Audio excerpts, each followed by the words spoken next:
You ask Tiger to solve. This deals with linear equations with one unknown. The final result is z equals 11. Let's solve it step by step. Simplify the expression. Expand the parentheses. Simplify the arithmetic.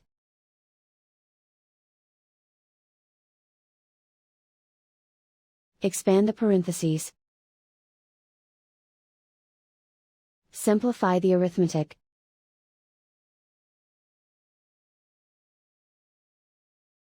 Group all z terms on the left side of the equation. Subtract 4z from both sides. Group like terms. Simplify the arithmetic. Group like terms.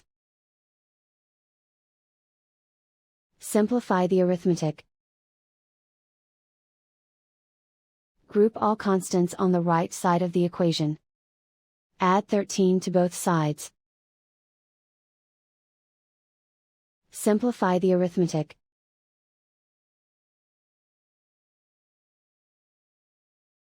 Isolate the z. Divide both sides by 2. Simplify the fraction. Find the greatest common factor of the numerator and denominator. Factor out and cancel the greatest common factor. And so the final result is z equals 11.